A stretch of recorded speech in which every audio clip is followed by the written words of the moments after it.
The views and opinions expressed in this podcast by the host and or the guest do not necessarily reflect the views of the host and or Paranormal Buzz Radio and or its sponsors. Use of any material produced by Paranormal Buzz Radio without express written consent is prohibited. Paranormal Buzz Radio will not be held responsible for you holding your knees, crying, and rocking in a corner in a puddle of your own urine, or being beheaded by a group of children in the cornfield. In fact, if you come across a group of children in a cornfield, we promise to make fun of you as you run away screaming in terror. Listener discretion is advised.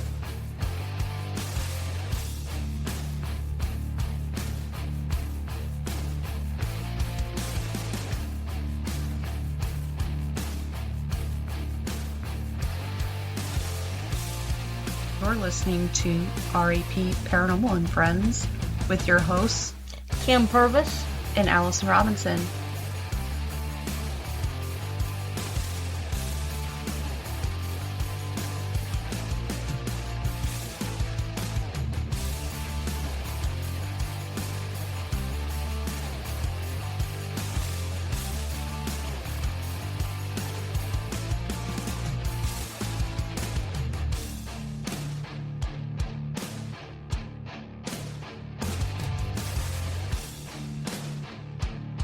Make sure to check us out on our Facebook pages, REP Paranormal and Friends and REP Paranormal Busters, for up-to-date show information and events.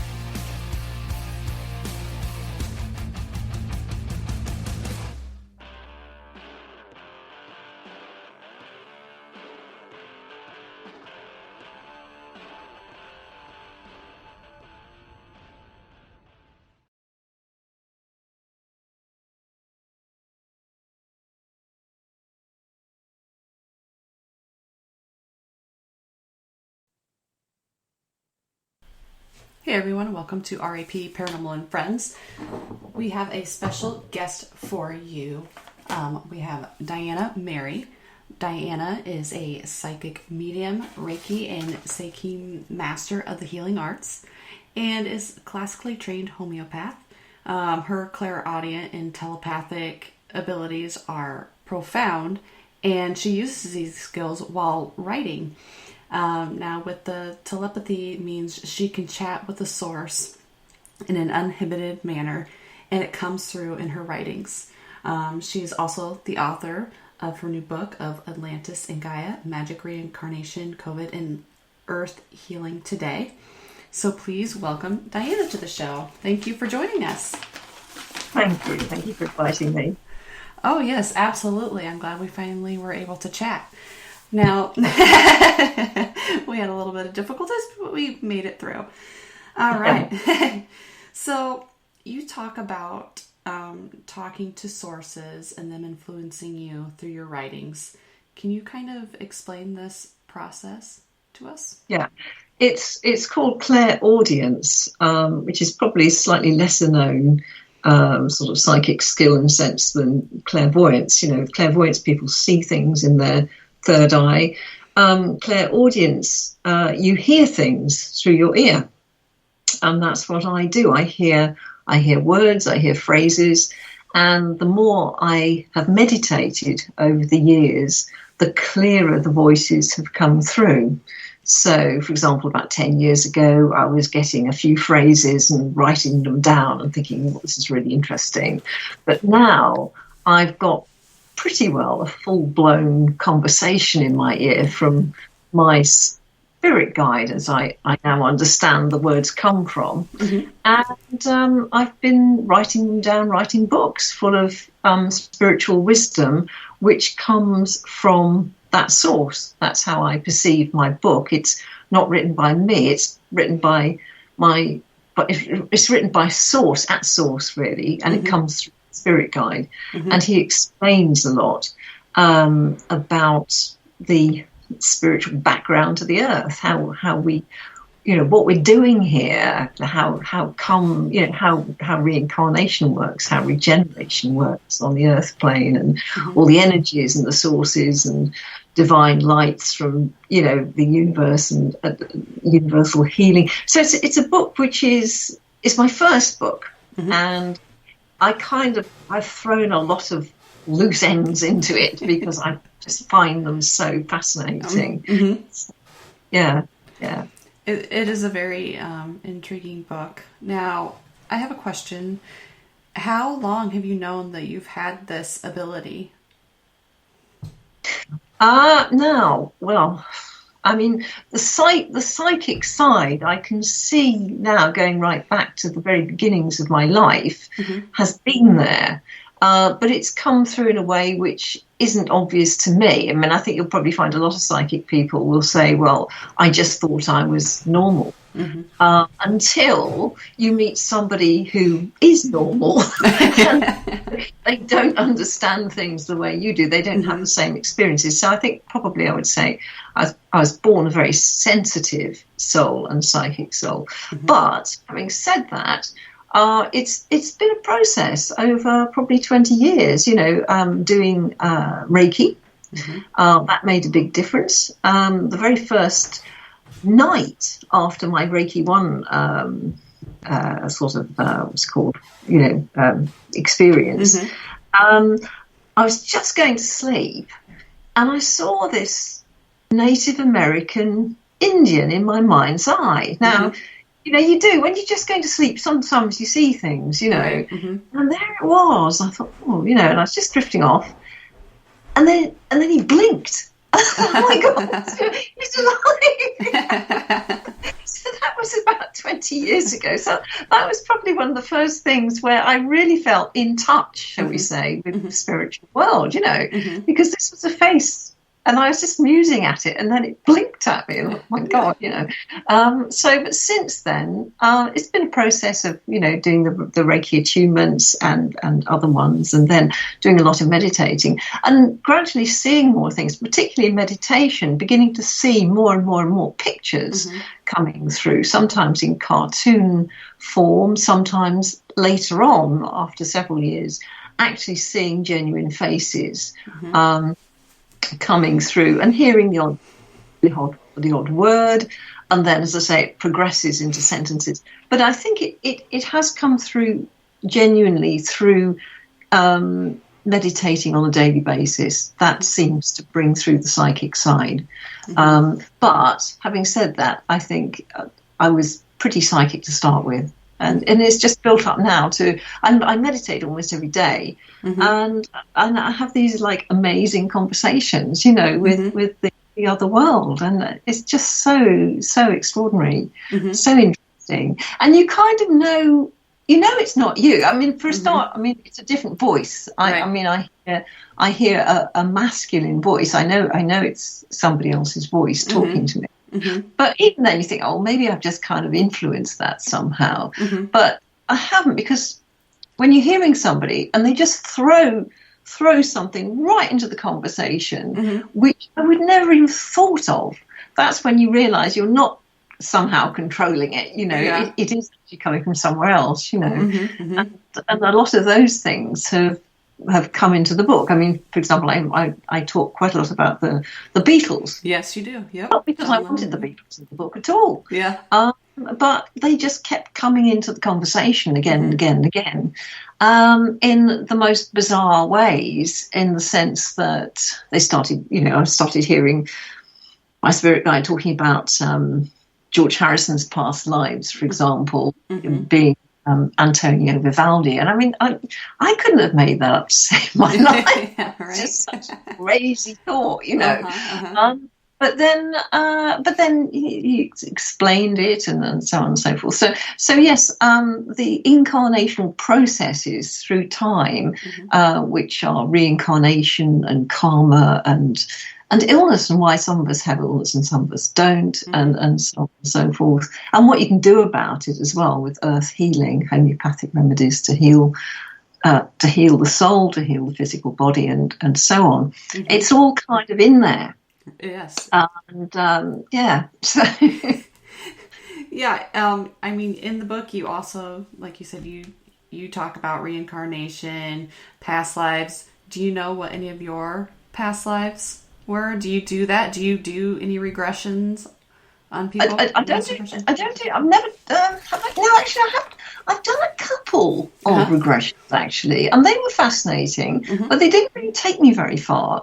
I saw a couple of battlefields and stuff, but actually, more often than not, the way I've begun to understand my past lives is through seeing things during meditation, which is a different process from being taken back somewhere quite specifically by somebody else.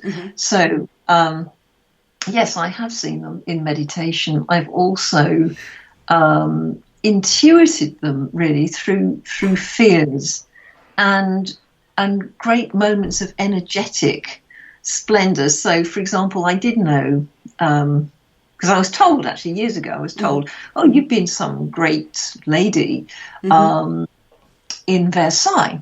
Now, I've also through meditation, I've seen a great lady walking through the Palace of Versailles. I've seen her there. Oh, wow. So that fitted with what this other person told me. But also then thinking about it, I realized that the very first time I went to Versailles when I was about 13, it was like, whoa, where am I? You know, that energy just came from nowhere. And I just wanted to see everything I could. And I never wanted to leave it, you know. Because, I mean, Versailles has just always been a really wonderful place. And at the time, I thought, well, yeah, it's a great place to visit on the tourist trail. But now, when I link that into realising that I have been at Versailles, Caroline is her name, Caroline, the names eventually come through as well. She was an English lady, but she was actually visiting Versailles. Then you start to think, oh, hang on a minute. Yeah, the holidays that you go on sometimes take you back to places you've been before. Now, that can either be a wonderful feeling, and Versailles was just a splendid, wonderful, happy moment. So that was a great, and I think you can intuit, you can say, well, this was a good life. I enjoyed this, you know, that certainly in this place. Right. And then there are other lives where you have fears and phobias. And I know right from almost the day I was born, certainly from about 3 years old, I would say, I've had a massive sort of, not fear, but it's just a sense of about the First World War. Now, again, take that on 30 years. I finally started to realise I'd had a past life in the First World War, and it was terrible. So, you know, that's where you look at yourself as a child of, say, 3 or 4, or right the way, quite honestly, right the way through my life. You know, these war films, just don't. It's horrible. Yes, it is. You start to dwell on them. So this is what I put in the book, is that you can actually, I think anyone can try to put together past lives through looking, rather like me, at, you know, what really sort of horrifies you when you're looking at a film on TV or something. Or you even go to a place and it feels sinister. And what really your true joys, you know, and you can kind of put together a bit of a list just like that, and then start thinking about it through other techniques like regression or meditation or whatever. So it's all very interesting. Yes, it is. I was reading somebody's autobiography quite recently, and he was saying he gets withdrawal symptoms if he doesn't go to Rome at least once a year. Oh, wow. Now, from my experience now of past lives, I think that's okay. I know where that's coming from. So it's that kind of thing. When you've got a real desire to go somewhere, you put it on the list of possible past lives that you've had. Yeah. Right. Now, going along with the past lives and reincarnation, you talk about how most people have been reincarnated or had past lives multiple times. It's kind of like a merry-go-round, as you say. Can you explain that a little bit? Yeah, each lifetime you learn, but you also make mistakes. And at the end of the day, we're here on Earth to love each other.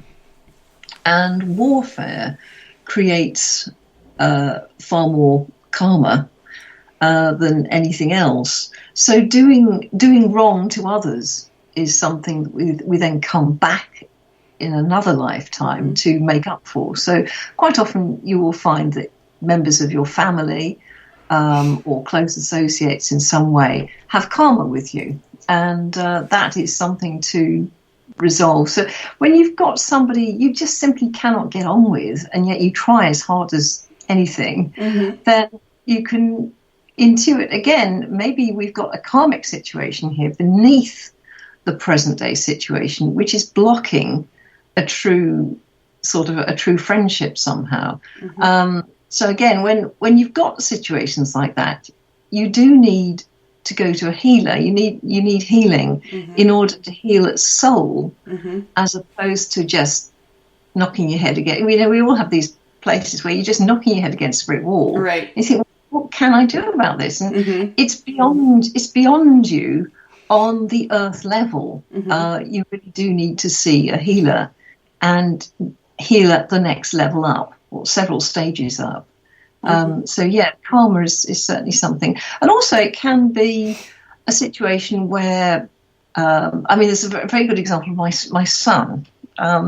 He, from pretty well the age of naught, you give him some colouring, colouring crayons like you do, and he just wouldn't be interested. He just would not do any colouring. It's just, what is the problem with him? Yeah. Now I realise after having done quite a lot of sort of research into his past lives, that the very last life that he's had, which was very recent, he was an artist. So when he came through into this lifetime, he said, I've done that. I really don't want to do it again. It was great, but I don't want to do it now. I want to do something else.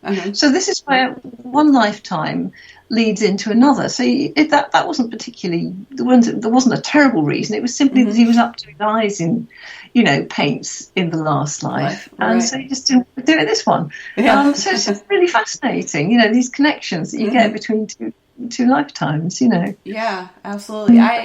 We actually had a guest on, I think probably a year or two ago, and we were in the middle of a chat, and he just said, well, I just have to tell you that in a past life, you were a doctor from like Pennsylvania or something. I don't remember what year it was, and that your wife is still with you. And I was like, oh, that's kind of weird.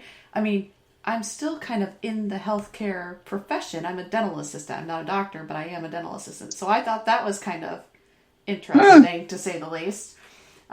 But yeah, and you go ahead, or you go on in your book and you talk about other researches of past lives of celebrities. And I know you've talked about the Beatles, but are there any other celebrities that you have researched their past lives? Yeah, they're probably the big ones that come up. I mean, Fred Astaire is quite an interesting one. I think I mentioned him. And he's a tap dancer. And tap dancing is a very healing profession. And this is where it goes into the sort of Mother Gaia aspect of the world. I don't understand it, but it's what I've been told, is that tap dancing is something which really, really heals the world in a way that you wouldn't expect it to. So, yes, so he came through. Also, it was an interesting thing. He was talking about weight gain, because he's a very slim man, and quite a small, slim man. And what I, as I hear it, understand, is that can be coming through from abuse in a past life, is that you simply can't put weight on in this lifetime. So it's a soul problem. It's not something which, again, you can particularly control, because I find it very interesting. We're all shapes and sizes, aren't we? And some people, they just can't lose weight. Other people, they can't gain weight, and shapes and figures, and it all feeds into past incarnations in some way. Right. And how we've been treated, what we've done, all sorts of things. It's just a really, really interesting thing. So yeah, Fred comes up. Elizabeth Taylor and Richard Burton. I mean, they're the eternal love couple.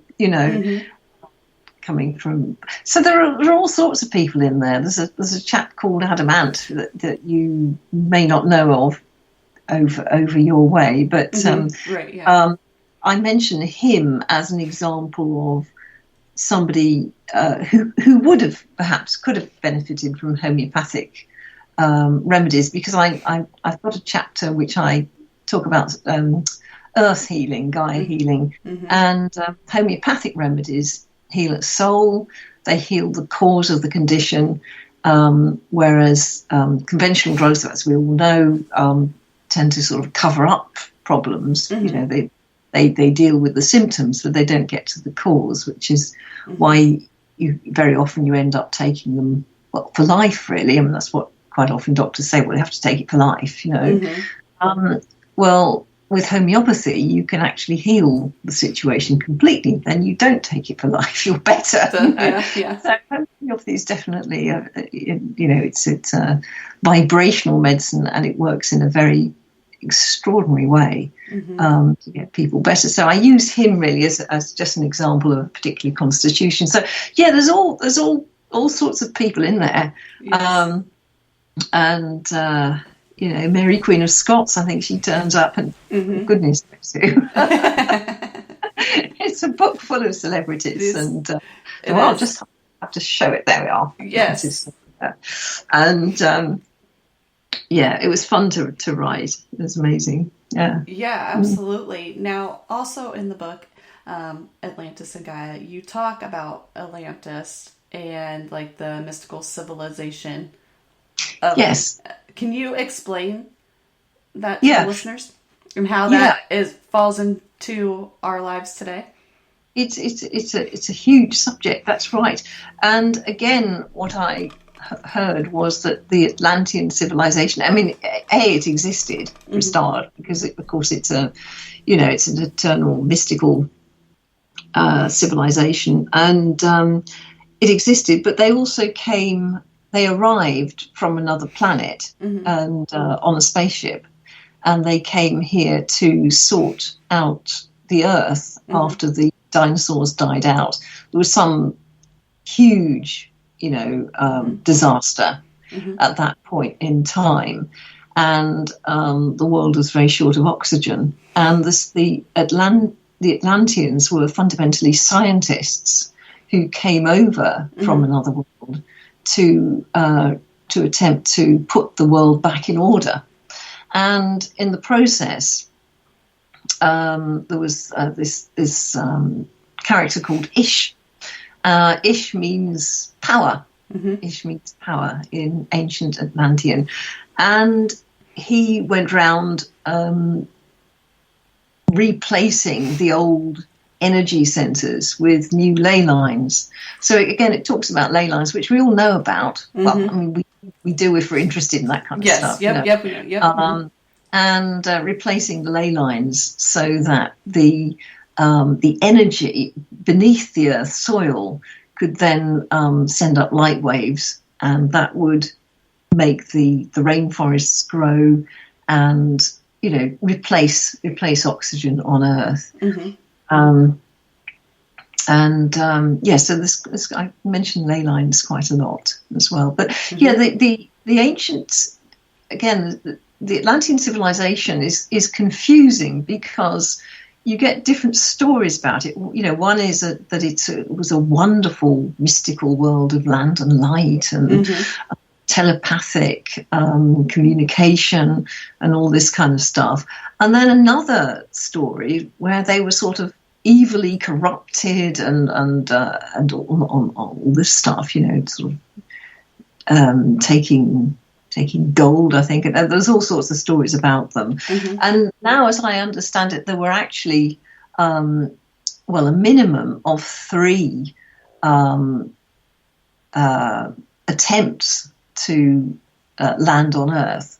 So this is why the civilization is confusing, because they come over, you know, many, many, many thousands, if not, you know, hundreds of thousands, I don't know, years. So there's one invasion in a sense, then there's another invasion a lot later, then there's another one. And then these stories are not all about the same time in history. So that's why they are very, very different. And they landed in northern Africa, I think. But also, Africa certainly comes into it a lot. It was the original land of Eden, Garden of Eden, and set up as a play area for man on earth. So it was meant to be a great and wonderful garden, really, but it's all gone wrong.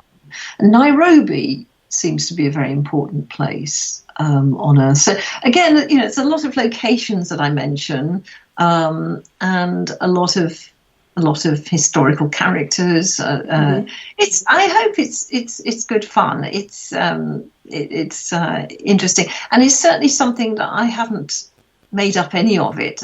It's all right. I've heard it all through my head. As opposed to creating. In fact, I couldn't create it, to be honest. but yeah, I think the problem is if you're not psychic, it's very difficult to accept that somebody can do something that you can't see or hear. Right? Yeah, and so on. But yeah, it is.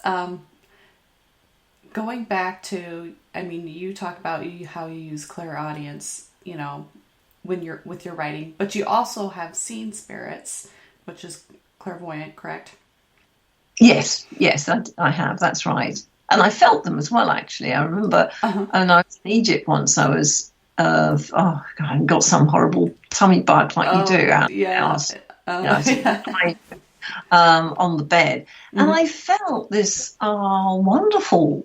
Well, it felt angelic to me. It was just being enfolded in somebody's loving care. Now, that's the only time I've ever really felt that, and it was a wonderful experience. So, yes, I've felt things sometimes. I certainly feel things also when I'm healing and meditating, and as well as hearing voices and seeing colours, and it's all happening. Yeah. Now, do you do any classes or events or expos or anything, or do you do any kind of readings or anything like that, or do you practice Reiki on others? I do practice a bit of Reiki. I've given up on homeopathy now, but I do healing from home. Fundamentally, I'm just so excited by writing, and that's quite an isolationist sort of thing to do, really. I'm very happy on my own because I'm chatting away like mad, but I haven't actually done anything like that. No, maybe I should, but I just need to get my books on the road first. Yeah. Do you have any plans on writing more, or do you have any in the works?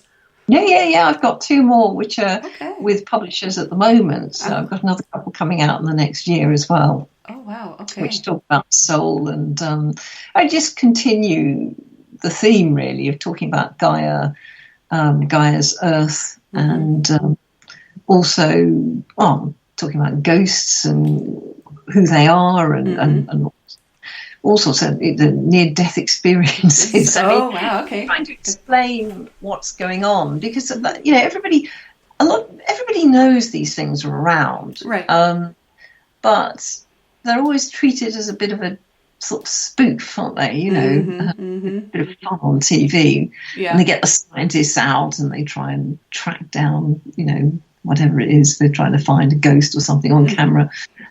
So a lot of what my books are about is really trying to explain the background, spiritual side of things, and how it works, and it works in a kind of it does work in a logical way, but it's so far out that it's difficult for some people to sort of grasp.